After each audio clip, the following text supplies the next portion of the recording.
Hey everyone, welcome to BrickVault. Today is the first of the top 10 mocks of the week episode that I've done in a month. So it's really the top 10 of the month for Lego custom building. I do not know how to express how amazing it feels to do this video again. We've been doing a move. The entire studio was taken down, moved, and is currently being built back up. My schedule is still crazy. I'm sitting in a blank room with a blanket over my head to try and mitigate some of the echo in this very, very blank room I'm sitting in. The next couple of weeks will still be crazy, but yes, this is absolutely top 10 mocks of the week is happening now. And there are so many creations that I need to show in this episode. I'm not really going to be doing too much of a deep dive on the 10, but instead making lots of quick comments on tons of builds that are flashing by the screen. Normally, I have them all linked in the description below, but the character limit in YouTube for the video description doesn't even come close to me being able to link everything, all the accounts in the description, because there's just too much. So anyways, this episode is going to be a slightly different format. Let me know what you guys think about it. I'm going to try to categorize these custom builds as best I can, starting off with full Lego scenes. Lego Nuts here does things on another level, mostly digital work, but absolutely amazing lighting and techniques. Caleb Saw has a castle island floating away. Benjamin Croy probably fooled me the best here. Everything But the Clouds is Lego. Ben Cossey captures second thoughts particularly well here, and Rich Boy J always knows how to do it big. I like Homer Simpson in the corner. Next, I suppose we're doing vignettes and Lego builds that have sort of platform or landscaping at the bottom. Nick Sweetman captures a lot of fun details in a very small space. Josh has done some new things with the fantasy landscape that I haven't seen before. I really like that sort of helix DNA-shaped structure at the top. I feel like I can hear that Queen song in my head just looking at Brixum Parsons' build. No one does this scene in Star Wars, surprisingly. At least I haven't seen it done before, and Dewback Bricks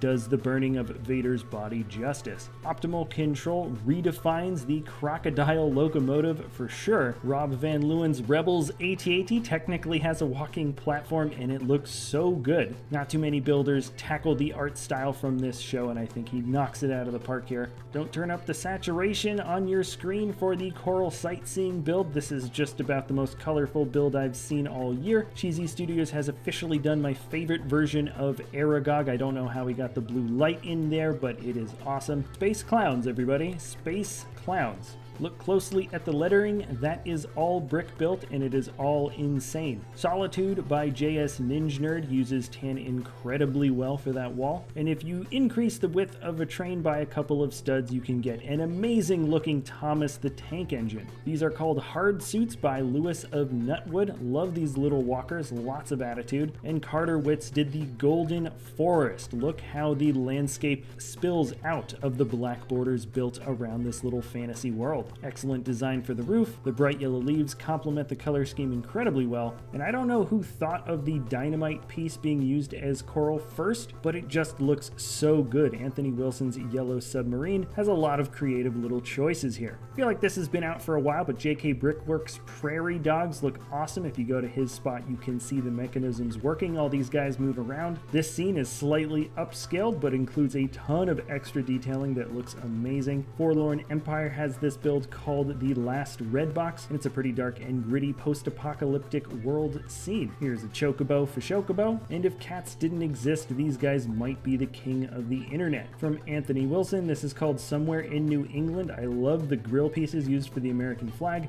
Recording this on 4th of July, by the way. And the steadily sloping inward cylinder of the lighthouse is an incredibly awesome little building technique. Carter Witz goes into the ruins. I like how you can see under the water here, and in this build you are going underground.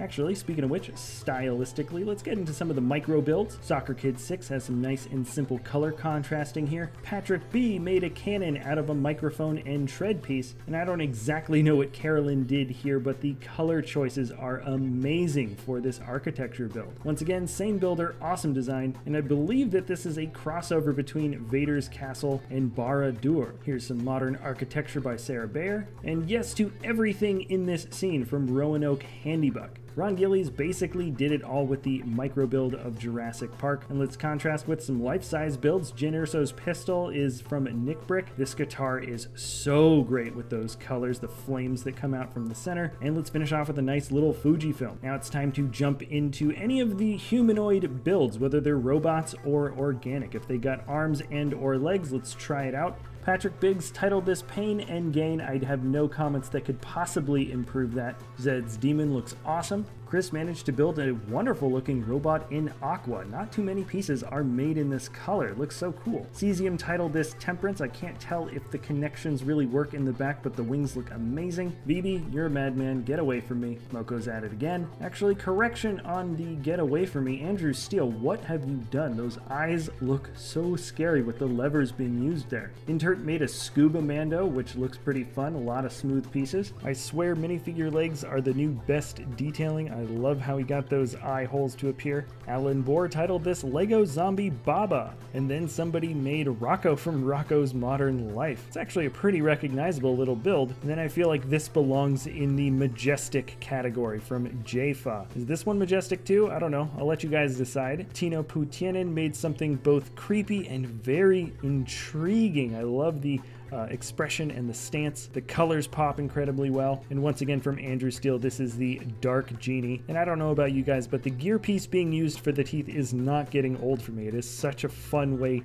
to make a creepy toothed mouth. Here's another one from VB. Those little white eyes certainly disturb me, and we have some great faces also for the ruins down below. Here's a wonderful masked face, excellent Technic detailing that make up that necklace, and the offset mouth of the Monkey King from Red here is probably my favorite single expression of the month. Paleo Bricks titled this The Better to Eat You With, and Disney created something here with no title, but excellent build for the body and bike. Arrow O'Conan never ceases to impress with both building technique and color choice, and this looks like a pretty good cross between Ratfink and Chappie. I'm sure a couple of you guys might know what I'm trying to say here. The build and especially the pose of this infested legionary by Mitch Phillips really gets the vulnerability of this fungus-infested creature. And speaking of creatures, let's move on to less humanoid and more creature-like. Mitsuru Nikaido has some awesome stuff, like always. Ivan calls this one a sea serpent. All I know is that it disturbs me. And then from Mitch Phillips, we have such an amazing looking dragon. The red really pops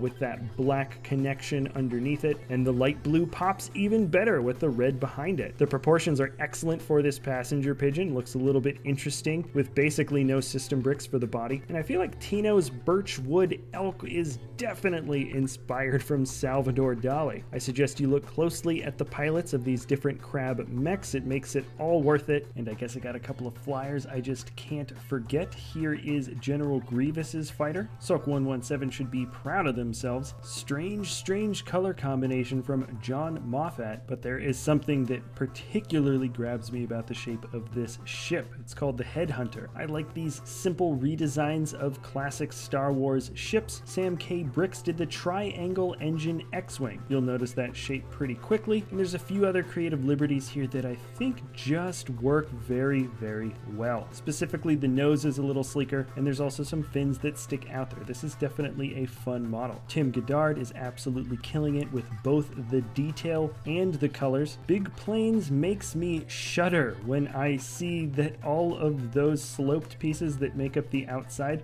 are either sprayed on chrome or flat silver. Either way, this guy is not afraid to choose interesting pieces. Thomas of Tortuga has a wonderful sloping body that cuts into the back of this F9 ski fighter. Also, that intake looks so good, and just the little orange highlight really works. Does floating count as flying? I'm just gonna say that it does. This is Cheesy Studios Spacewalk at Outpost 31. Look at all of the different colors that cut in on all the different sides. Here's another floater or hoverer. There's some propellers on the sides. Sunder59 calls this the Sky Citadel, and I love that it's got a classic star shape fortress design in the center. And I don't know how many other models I simply could not include in this video. There are so many amazing creations constantly coming from the LEGO community. Things simply get more creative, more intricate, and every time I do this video, I see things that I never thought I would see done in LEGO before. Top 10 mocks of the week is going to be next week, Sunday for sure. Let me know if you guys liked this